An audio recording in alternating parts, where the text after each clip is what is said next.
Friends, మరి ప్రతిరోజు స్వాధ్యాయంలో భాగంగా కారుణ్య సమూహపు స్వాధ్యాయానికి ప్రారంభించుకునే ముందు మనందరి గురువు బ్రహ్మర్షి పితామహ పత్రిజీ గారికి, గురువులందరికీ, దివ్యాత్మ స్వరూపులకి, విశ్వానికి మన యొక్క ఆత్మ ప్రణామమును తెలియజేసుకుంటూ మరి ఉన్నత చైతన్యం నుంచి అంటే ద రా మెటీరియల్ తీసుకుంటున్నాము. ద లా ఆఫ్ వన్ అనేటువంటి ఒక అద్భుతమైనటువంటి గ్రంథరాజంలో నుంచి మనము ఈ యొక్క జ్ఞానాన్ని తెలుసుకుంటున్నాం. నిన్నటి రోజున మరి సాంద్రతల గురించి మనము ఎలాగా ఏమిటి అనేది ఇన్ఫర్మేషన్ మరి విశ్వము ఏ విధంగా ఫామ్ అయింది ఆ, అనేది తెలుసుకున్నాము. ఈరోజు ఆ, మరి మరికొన్ని విషయాలు ఈరోజు తెలుసుకుందాం మై డియర్ ఫ్రెండ్స్. భూమి మీద మరి ఆ, రెండవ సాంద్రతతో ఉన్నప్పుడు రెండవ సాంద్రతతో ఉన్నప్పుడు ఆ ఎలా ఆ జీవులు ఎలాగా మరి ఆ ఆ జీవుల గురించి కొంచెం చెప్పండి అని అడుగుతుంటే చెప్తుందన్నమాట. మరి మూడవ సాంద్రతలో మాత్రమే వలయాకార కాంతిని తీసుకుంటూ ఎదగడం అనేది జరుగుతూ ఉంటుంది. అయితే మూడవ సాంద్రతలో జన్మించి పురుష ప్రయత్నం ఏదీ చేయకపోతే ఆత్మోన్నతి అసాధ్యం. అంటే మానవ జన్మ మూడవ సాంద్రత అంటే మానవ జన్మలోకి వచ్చినప్పుడే మనకి ఈ యొక్క ఆత్మ వైపు ప్రయాణం చేస్తూ మరి మనం ఎదుగుతూ ఉంటాం. అలా అని చెప్పేసి ఏ మాత్రము ప్రయత్నం చేయకపోతే గనక అక్కడే ఆగిపోతామని చెప్తున్నారు. మీరు మూడవ సాంద్రత పరిణామ ప్రక్రియ ఆరంభమయ్యింది అని చెప్తుందన్నమాట. 75,000 సంవత్సరాల్లో మరి ఆహ్, ఆహ్, భూతల మానవులకు సహాయపడడానికి మొట్టమొదటి ప్రయత్నము 75,000 సంవత్సరాల క్రితం జరిగిందట. ఈ భూమి మీద అంటే వాళ్ళు మూడవ సాంద్రతలో ఉన్నారు గదా! ఇంకా ఎక్కువ సాంద్రతలోకి వెళ్ళడానికి సహాయం చేయడానికి అసలుకెప్పుడు స్టార్ట్ అయిందట? 75 సంవత్సరాల క్రితం స్టార్ట్ అయిందని చెప్తున్నారు. తర్వాత 80, 58 సంవత్సరాల క్రితం జరిగింది అని చెప్తున్నారు. అయితే తదుపరి ప్రయత్నం చాలా కాలం తర్వాత 13,000 సంవత్సరాల క్రితం అట్లాంటియన్లకు కొంత విలువైన సమాచారాన్ని అందించాలని ట్రై చేశారు. ఆ తర్వాత 11,000 సంవత్సరాల క్రితం జరిగింది. మరి ఎంతోమంది 3,500 సంవత్సరాల క్రితము దక్షిణాఫ్రికాను వీళ్ళు ఉద్ధరించాలని వీళ్ళందరూ గూడా అనుకున్నారట. ఏది ఏమైనప్పటికీ కూడా నగరాల్లో పిరమిడ్స్ తగిన విధంగా ఉపయోగించుకోలేదు అని చెప్తున్నారు. మరి పిరమిడ్స్ ఉన్నాయి కానీ వాటిని సరిగ్గా అయితే వినియోగించుకోవడం అయితే జరగలేదు అని చెప్తున్నారు. 3,000 సంవత్సరాల క్రితము మళ్ళా దక్షిణ అమెరికాకు తరలివచ్చారు. మరి ఆహ్ 2,300 సంవత్సరాల క్రితము మానవాళికి సహకరించడానికి ఈజిప్టును సందర్శించారట. అయితే ఎన్నడూ కూడా ఐదవ తలాన్ని వీడింది లేదు. ఈ తలం నుంచి భూగోళంపై జరగబోయే అద్భుతం కోసము మా వంతు మేము కృషి చేస్తూనే ఉన్నామని ఈయన చెప్తుందనమాట. సో, చూడండి అంటే పిరమిడ్స్ ఉన్నాయి గానీ, ఈ యొక్క జ్ఞానము మనకి పిరమిడ్ సొసైటీలో పత్రి సార్ అందించారు కాబట్టి మనం ఈరోజు ఈ పిరమిడ్స్ అన్నిటిని యూజ్ చేసుకుంటున్నాం. కానీ అంతకుముందు దీని యొక్క విలువ, దీని యొక్క ఇంపార్టెన్స్ అంతగా తెలియక దీన్ని వినియోగించుకోలేదని చెప్తున్నారు. 11,000 సంవత్సరాల క్రితము మీరు భూమిపై పాదం మోపింది కేవలం ఈజిప్టులోనా? చెప్తున్నారు గదా! ఈజిప్ట్ మీరు అప్పుడు అంటే భౌతికంగా మీరు ఈజిప్ట్‌లో పాదం మోపారా అని చెప్తున్నారు. అని ఈయన చెప్తున్నారు. నేను అప్పుడు అక్కడికి మాత్రమే వచ్చాను. భూమిని సంరక్షించడానికే పిరమిడ్స్ నిర్మించబడ్డాయని గత సమావేశం ద్వారా గ్రహించాము. అలాగా ఎన్ని పిరమిడ్స్ మీరు నిర్మించారు అని మీరు ఎన్ని నిర్మించారు పిరమిడ్స్‌ని అని అడిగితే అప్పుడు చెప్తున్నారు. అప్పుడట కొంచెం సమతుల్యత తేవడానికని 6 పిరమిడ్స్ మరి ఆహ్, అంటే అస ఆహ్, ఆ యొక్క బ్యాలెన్స్‌డ్‌గా మెయింటెనెన్స్ కోసం అని చెప్పేసేసి 6 పిరమిడ్‌లట. మరి స్వస్థత కోసమేమో 52 పిరమిడ్‌లు నిర్మించారంట. చూడండి పిరమిడ్స్‌లో కూడా మరి ఆధ్యాత్మిక దీక్షల కోసము, అలాగే ఆరోగ్యం కోసము ఇలాగ డిఫరెంట్ డిఫరెంట్ ఉంటాయి మై డియర్ ఫ్రెండ్స్. సంతులనం చేసే బ్యాలెన్సింగ్ పిరమిడ్ అని అంటున్నారు గదా! అవి 6 అంటున్నారు గదా! అసలు ఏం చేస్తాయి అని అడుగుతుందనమాట. ఈ బ్యాలెన్సింగ్ పిరమిడ్లు నిర్మాణాలు స్ఫటికాలతో శక్తివంతం చేయబడ్డాయి. ఇవి భూగోళాన్ని ఆవరించిన విద్యుదయస్కాంత శక్తి యొక్క అనేక జామెట్రికల్ సెంట్రల్స్‌లోకి శక్తి ప్రసారం చేస్తూ, వాటన్నిటిని కూడా బ్యాలెన్స్ చేస్తూ ఉంటాయట. స్ఫటికలతో చేసినటువంటి స్పెషల్ అయినటువంటి అవి 6 ఉన్నాయి అని చెప్తున్నారు. ఆహ్, ఈ సమతుల్యత అనేది పిరమిడ్‌లో ఆధ్యాత్మిక దీక్ష తీసుకునే వ్యక్తి కోసమా? లేదా భూమి యొక్క అక్షాంశంపై భౌతికంగా ఉంచడం కోసమా? దేన్ని సూచిస్తుంది? అని అడిగితే, సమతుల్యపరిచే పిరమిడ్ నిర్మాణాలు అనేవి వ్యక్తులకి దీక్ష ఇవ్వడానికి ఉపయోగించబడతాయి. అయితే, ఈ పిరమిడ్ గ్రహం యొక్క శక్తి వలయాన్ని సైతము సంతులనంగా ఉంచేందుకు రూపొందబడ్డాయి. పిరమిడ్స్ ఏవి భూమికి స్వస్థత చేకూర్చడానికి సంకల్పించి నిర్మించినది. కేవలము ఆత్మ చైతన్య సముదాయాల సంపూర్ణ స్వస్థత కోసమే నిర్మించబడ్డాయి. ఇక్కడ వీళ్ళ ఉద్దేశంలో స్వస్థత అంటే ఆత్మ, ఆత్మ చైతన్యం వైపు తీసుకువెళ్ళడానికి అని ఇక్కడ చెప్తున్నారనమాట. ఇవి ఈ ఈ యొక్క బ్యాలెన్సింగ్ పిరమిడ్స్ అన్నారు కదా! ఇవి ఏమన్నా ఆయుష్‌ని పెంచి అలాగా ఏమన్నా చేస్తాయా అని ఆత్మజ్ఞానాన్ని పొందడానికి ఏమన్నా హెల్ప్ చేస్తాయా అని అడిగితే చెప్తున్నారు. ఆహ్, ఈ బ్యాలెన్సింగ్ పిరమిడ్స్ అనే పేరుతో వీటిని పిలవకపోయినా వీటిని ఆధ్యాత్మిక ప్రయోజనాల కోసము, సంపూర్ణ స్వస్థత కోసము ఉపయోగిస్తూనే ఉంటారు. ఈ బ్యాలెన్సింగ్ అంటే ఓన్లీ బ్యాలెన్సింగే కాదు, వేరే వాటికి కూడా వీటిని ఉపయోగిస్తూ ఉంటారు అని చెప్తున్నారు. మనం మొదలుపెట్టిన 75,000 సంవత్సరాల వెనుకకు గనక వెళితే దాదాపు 25,000 సంవత్సరాలకు ఒకసారి, 50,000 సంవత్సరాల క్రితము ఈ పంట మార్పిడి అనే అధిరోహణ కార్యక్రమం భూమండలపైన జరిగింది అన్నారు కదా! మరి అప్పుడు ఎంతమంది ఈ యొక్క ముందుకు వెళ్లారు, అధిరోహణలో చెందారు అని అడుగుతుందన్నమాట. ఒక్కరు లేదా మరి ఆ తర్వాత 25 సంవత్సరాల క్రితమా అని అడుగుతుందన్నమాట. ఈ యొక్క రెండవ కాలచక్ర పరిభ్రమణంలో కొంతమంది మూల చైతన్యంలోకి వెళ్ళే మార్గాన్ని కనుగొన్నారు. పంట ఫలాలు కూడా నామమాత్రమే అయినా వాళ్ళంతా ప్రధానంగా కాలచక్రం పునరావృతమయ్యే తరుణం కోసమే ఇక్కడ ఉన్న ఆత్మలకు సహాయం చేయడానికి ఎంతో కృషి చేశారు. అపారమైన సేవలో తరిస్తున్నారు. నిజానికి వీరంతా మహామూల చైతన్యంతో అనుసంధానమై ఈ ప్రస్తుత కాల తలాలను ఇప్పటికిప్పుడే సంకల్ప మాత్రంగా విడిచిపెట్టి ఊర్ధ్వ తలాలకు చేరుకోగల జ్ఞానం వాళ్ళకుంది. కానీ వాళ్ళిక్కడుండి మీకు సహాయం చేస్తున్నారు అని అంటున్నారు. 25,000 సంవత్సరాల క్రితం దివ్య జ్ఞాన ప్రకాశాన్ని పొందిన వారంతా కూడా ప్రస్తుతం భూతల మానవాళి జాగృతం చేయడానికి మరి వాళ్ళకి వెళ్ళే అవకాశాలు ఉన్నా కూడా కొంతమంది ఒక 25 ఒక 25,000 సంవత్సరాలు ముందే దివ్య జ్ఞాన ప్రకాశం పొందినా కూడా వాళ్ళు వెళ్ళిపోయేటువంటి స్థితి ఉన్నా కూడా వాళ్ళిక్కడ సేవ చేద్దామనే ఉండిపోయారట. ఆహ్, వాళ్ళు వాళ్ళెళ్ళిపోవచ్చు. కావాలి అంటే నాలుగో తలంలోకెళ్ళొచ్చు. కానీ, వాళ్ళు ఏంటంటే వెళ్ళకుండా అలాగే సేవ కోసం అని చెప్పేసి ఇక్కడ ఉండిపోయిన వాళ్ళు గూడా ఉన్నారు అని చెప్తున్నారు. మరి 2300 సంవత్సరాలుగా మీరు కూడా 75,000 సంవత్సరాల పంట ఫలాలను అత్యధికంగా ఆశిస్తూ ఎంతో సేవ చేస్తున్నారు. ఏకత్వ నియమం దృక్పథంతో మీరు ఇదంతా ఎందుకు చేస్తున్నారు? ఇదంతా ఈ సేవని ఎందుకు చేస్తున్నారు? అని అడిగితే ఏం చెప్తున్నారంటే, నేను ఇప్పుడు సామూహిక జ్ఞాన భాండాగారంగా మాట్లాడుతున్నాను. మీకు సహాయం చేయడానికి మేము మీతో ఈ విధంగా ఈ ఛానెలింగ్ ఇవన్నీ గూడా చేస్తున్నాం. సేవలో మా ప్రయత్నాలు కొన్ని వక్రీకరింపబడ్డాయి. మార్గదర్శకత్వాన్ని అపార్థం చేసుకున్న వారి వల్ల కలిగినటువంటి వక్రీకరణలు. ఆ! సమాఖ్య అందించే సేవకు ప్రధాన కారణం ఏమిటి అంటే, అందరికీ కూడా ఈ ఏకత్వం గురించి చెప్పడమే. అదే సేవ. ఈ మూడవ సాంద్రతకు చెందిన సృష్టి యొక్క ఉనికి ఒక శరీరంగా ప్రతిబింబిస్తోందంటే, కాలు నొప్పిని విస్మరిస్తామా? చర్మంపై గాయాలను పట్టించుకోకుండా ఉంటామా? ఆ! దేన్ని విస్మరించేది లేనే లేదు అని చెబుతూ,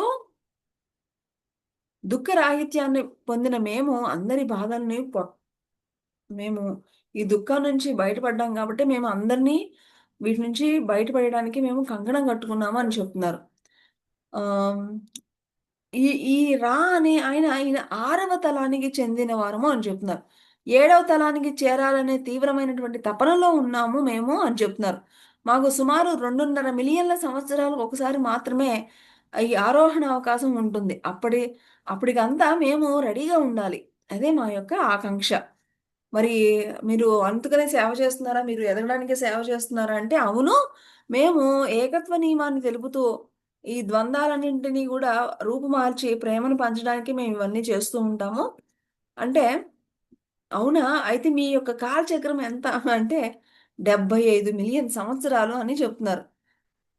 అమ్మ బాబోయ్! అంటే ఏకత్వ నియమాన్ని ప్రచారం చేయడంలో భూమితో పాటు ఇతర గ్రహాలకు కూడా మీరు సేవలు అందిస్తున్నారా? అంటే మీరు అంటే ఈ యొక్క భూగ్రహానికైనా లేతే వేరే గ్రహాలకు కూడా సేవ చేస్తున్నారా మీరు? అంటే గనక మిమ్మల్ని ఇప్పటి వరకు అంటే ప్రస్తుతం అయితే భూమికే హెల్ప్ చేస్తున్నాము అని చెప్తున్నారు. మిమ్మల్ని ఇప్పటి వరకు 3,52,000 మంది భూలోక వాసులు పిలిచారని మీరు మొట్టమొదట్లో చెప్పారు గదా!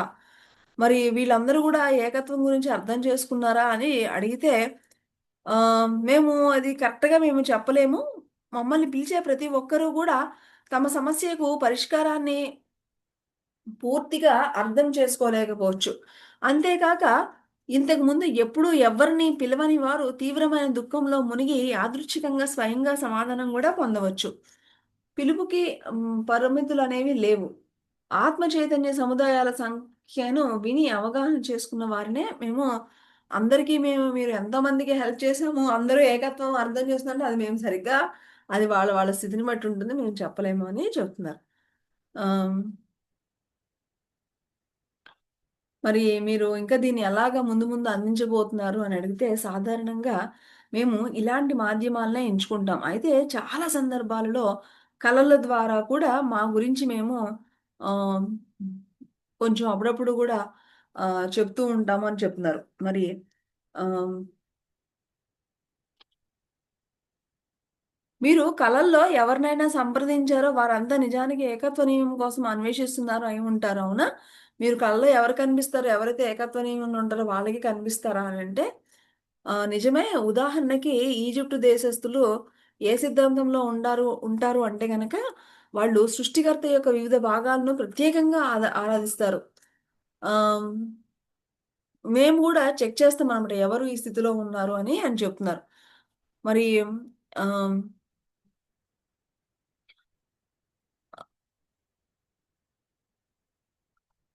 మరి ఛానెల్ చేసిన సమాచారము ఎక్కడి నుంచి వచ్చింది అని అడిగితే, మేము ఇదివరకు చెప్పినట్లుగా మూల చైతన్యం 8వ సాంద్రత ద్వారా చైతన్య శక్తి వస్తుంది. ఎడ్గర్ అనే శబ్ద ప్రకంపన సముదాయము ఈ ద్వారం గుండా భూగోళపు సామూహిక జ్ఞాన భాండాగారాన్ని తెలిసి చూసారు. దీన్ని మానవులంతా ఆకాశిక్ రికార్డ్స్ అని అంటున్నారు అని చెబుతున్నారు.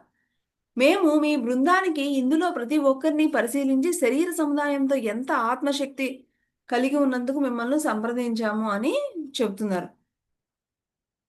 ఈ గ్రహం పైన అసలు వృద్ధాప్యం ఎందుకు వస్తుంది ఇంత త్వరగా అని అడిగితే ఏం చెప్తున్నారంటే మీ భూమిపై అదే పనిగా ఎదిరిక్ భాగంలో అసమతుల్యత కారణంగా మనలో ఉన్నటువంటి కారణాల వల్ల ఈ వృద్ధాప్యం అనేది వస్తుందంట ఫ్రెండ్స్. మరి మీ ప్రజల యొక్క వక్రీకరించబడినటువంటి ఆలోచనల వల్ల మరి ఈ యొక్క శక్తి ప్రవాహాలకు ఈ గ్రహం యొక్క అయస్కాంత క్షేత్రంలో ఆకర్షించుకోవడానికి కారణమయ్యాయని చెప్తున్నారు. చూసారా? ఎవరికైతే ఈ యొక్క అందుకనే ఆహ్ వృద్ధాప్యం రావడానికి కొంతమంది మరి చాలా తక్కువ ఏజ్‌లోనే చాలా ఎక్కువగా కనిపిస్తూ ఉంటారు. అది ఎందువల్ల అంటే వాళ్ళకున్నటువంటి పరిస్థితులు మై డియర్ ఫ్రెండ్స్. వాళ్ళకున్నటువంటి ఆలోచనలు ఇవి వాళ్ళని త్వరగా వృద్ధాప్యం స్థితికి తీసుకువెళ్తూ ఉంటాయన్నమాట. ముఖ్యమైనది ఏంటి అంటే మానవాళికి సంపూర్ణంగా ఈ యొక్క ఏకత్వం గురించి అందించాలని వాళ్ళ యొక్క మెయిన్ ఇదంట. ఎందుకంటే ఇవన్నీ తెలుసుకుంటే గనక వాళ్ళకి వృద్ధాప్యం అనేది అంత త్వరగా రాదు అని కూడా చెప్తున్నారు. ఆహ్, ఈ ఆహ్, మానవాళి వ్యక్తిగతంగా ఈ భూమి మీద చేసేటువంటి గొప్ప సేవ ఏంటి అని అడిగితే అది ఏంటి అంటే ఏకత్వం అని చెప్తున్నారు మై డియర్ ఫ్రెండ్స్. ఆత్మతో శరణాగతి పొందడం, సృష్టికర్తతో ఐక్యత చెందడం. చూసారా? అసలు గొప్ప సేవ ఏంటి అంటే ఆ సృష్టికర్తతో అనుసంధానం కలిగి ఆయన ఆయన యొక్క దారిలో సేవలు చేయడం అన్నమాట.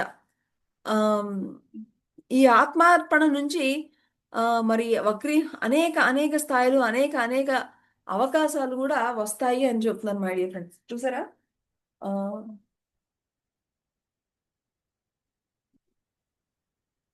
అలా కొందరు గురువులుగా, కొందరు సాధకులుగా, మరికొందరు శ్రామికులుగా ఈ విధంగా స్థిరపడతారు.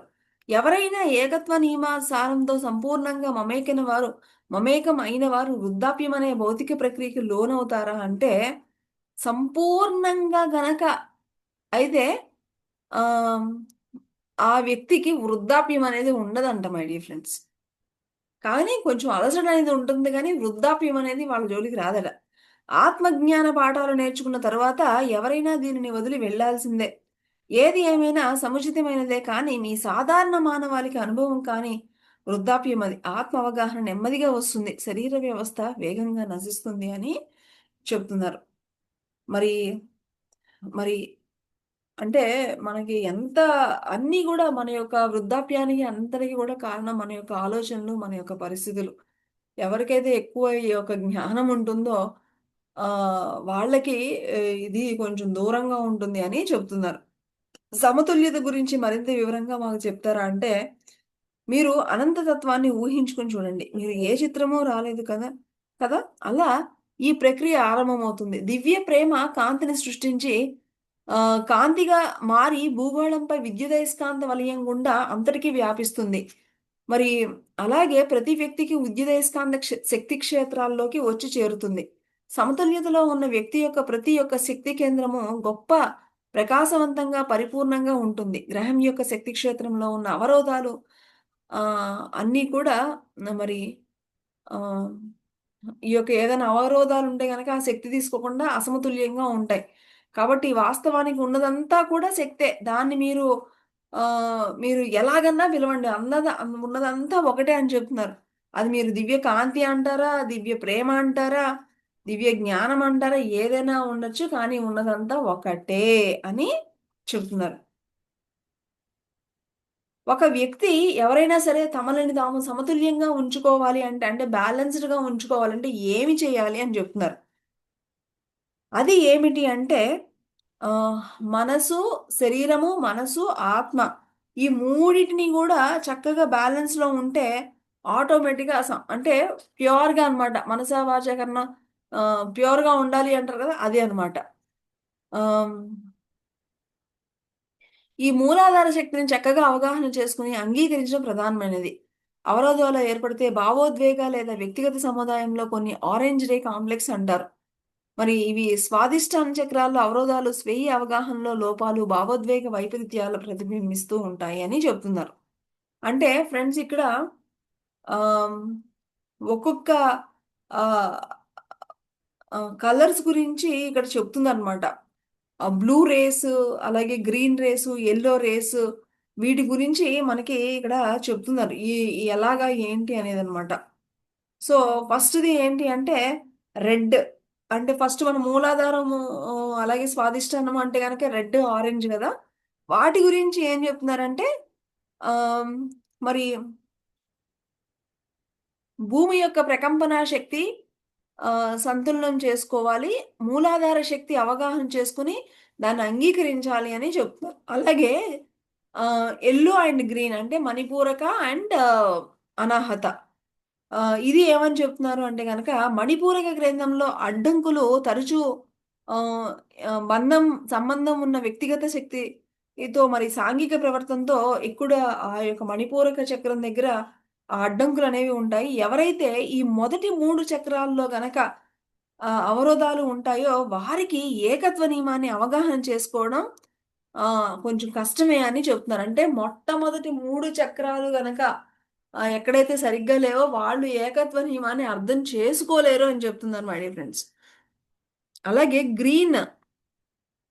అలాగే ఆహ్, గ్రీన్ అనేది మూడవ సాంద్రత జీవుల యొక్క దివ్య మందిరం అని చెప్తున్నారు.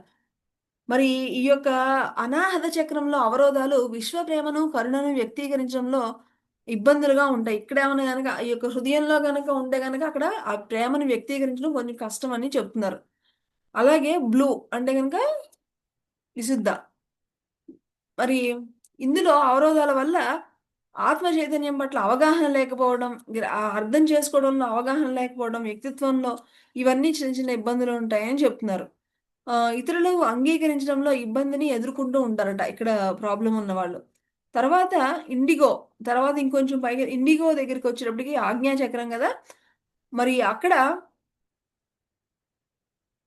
మనసు, శరీరము, ఆత్మ సముదాయంలోని శక్తి ప్రవాహంలో అనేక కారణాల వల్ల ఏర్పడినటువంటి ఆహ్, అడ్డంకులు అని చెప్తున్నారు. దీన్ని గనక సమతుల్యంగా ఉంచుకుంటే మరి 4వ సాంద్రతలోకి వెళ్ళడానికి చాలా హెల్ప్ అవుతుంది అని చెప్తుందనమాట. మరి దివ్య కాంతులు అనంత చైతన్యం నుంచి ప్రవహిస్తూ చాలా స్వచ్ఛంగా గూడా ఉండడం అనేది జరుగుతుంది అని చెప్తున్నారు.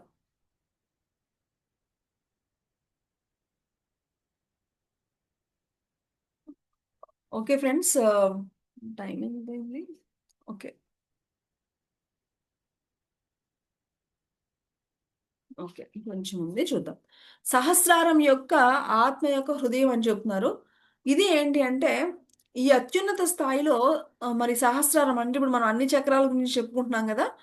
ఇక్కడట ఎలాంటి వక్రీకరణ అయినా ఇతరులు చేసినట్లుగా దీన్ని మార్చలేరు. కనుక ఒకరి సమతుల్యతను ఆశించడం వల్ల ఏ ప్రాముఖ్యత ఉండదు.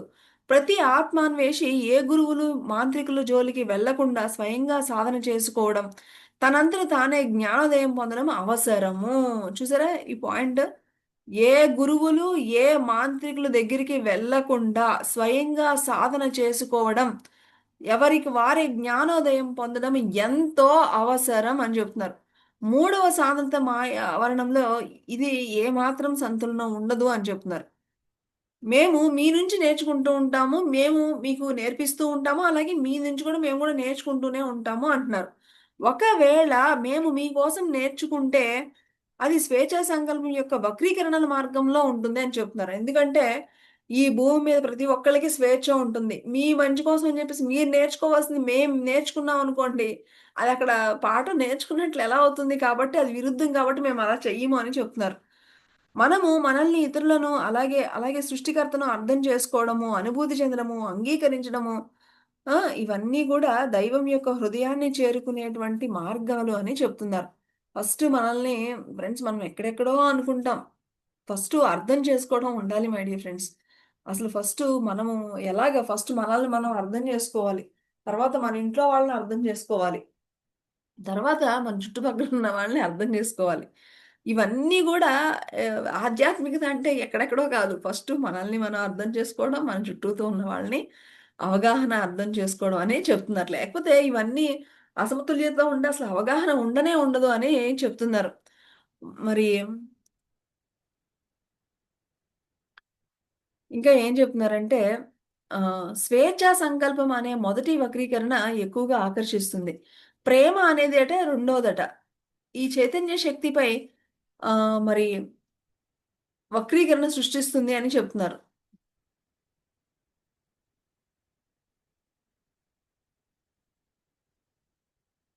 స్వేచ్ఛా సంకల్పం మొట్టమొదటిది. రెండవది ప్రేమ. మూడవది ఏంటి అంటే చైతన్య శక్తి అని చెప్తున్నారు. కాంతి అని చెప్తున్నారనమాట. ఈ 3 అనేక వక్రీకరణలు పుట్టుకొస్తాయి. ప్రతి దాని యొక్క వైరుధ్యాలు ఏకీకృతం చేయవలసిందే. ఈ 3 కలపవలసిందే. ప్రేమతో ఉండాలి, స్వేచ్ఛగా ఉండాలి. ఆ! అని చెప్తూ ఏంటి అసలు వీటి మధ్య వ్యత్యాసం ఏంటి అని అడుగుతుందనమాట. అడిగితే సాధన, బోధన, బోధన, సాధన మధ్య ఎంత చూడండి. సాధన చేయడానికి, బోధించడానికి ఎంత వ్యత్యాసం ఉందో అదే విధంగా ఈ కాంతి, ప్రేమ పట్ల గూడా అంతే వ్యత్యాసం ఉంది అని చెప్తుందనమాట. హ్మ్. ప్రేమ, కాంతి అనేది ఒక ప్రోత్సాహం, ఒక ప్రోద్బలం, ఒక శక్తి ప్రసారం అని చెప్తున్నారు. కాంతి, ప్రేమ అనేది మరి అనేది ఆహ్, ఆకట్టుకున్నప్పుడు సంభవించేటువంటి అభివ్యక్తీకరణ అని చెప్తున్నారు. ఇంకా ఫ్రెండ్స్ ఇంకా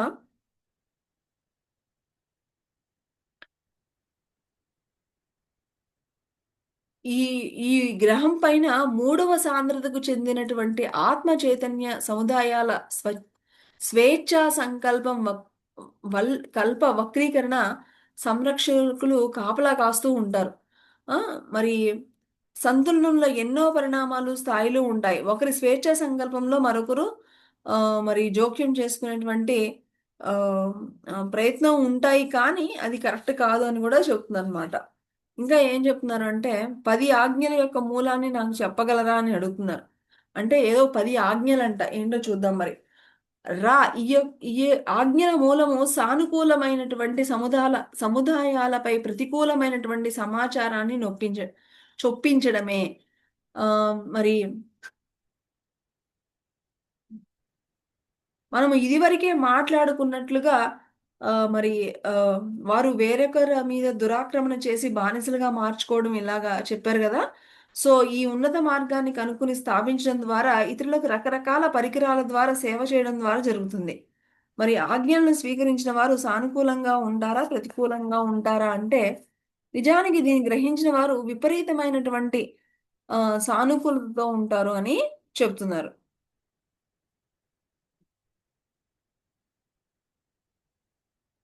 ఫ్రెండ్స్ ఇక్కడ చక్రాల గురించి ఒక చిన్న సమ్మరీలా చెప్తున్నారు. ఆహ్, ఆహ్, సాంద్రత చక్రాల లక్షణాలకు ఎలా ఉంటాయని చెప్తున్నారు. మొదటిది అవగాహనట. రెండవది అభివృద్ధి అట. మూడోది స్వీయ అవగాహన. నాలుగవది ప్రేమ యొక్క అవగాహన. ఐదవది జ్ఞానము అట. ఆరవది ప్రేమ, కాంతి కలిసినటువంటి ఐక్యతట. ఏడవది ప్రవేశ ద్వారం. మరి ఈ ఎనిమిదవ చక్రము అనంత రహస్యంలోకి తీసుకువెళ్తుంది. ఇక ఎప్పటికీ పడిపోము. అంటే ఇవన్నీ దాటి ఎవరైతే ఎనిమిదవ చక్రం దగ్గరికి వెళ్తారో ఇక పడిపోవడాలనేవి ఉండవు అని చెబుతున్నారు. ఇది ఫ్రెండ్స్ మనము ఈరోజు తెలుసుకున్నటువంటి ఆహ్,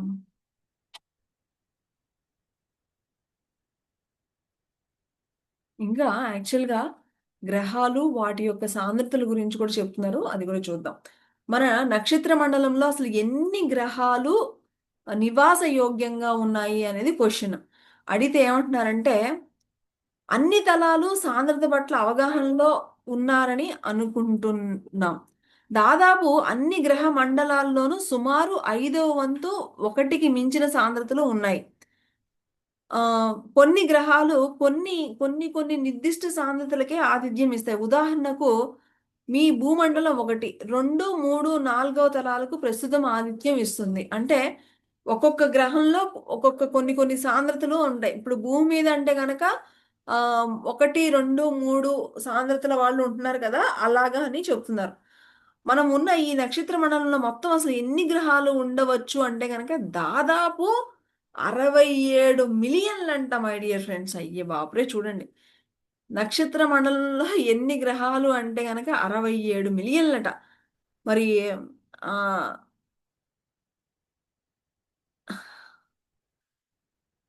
హ్మ్. ఈ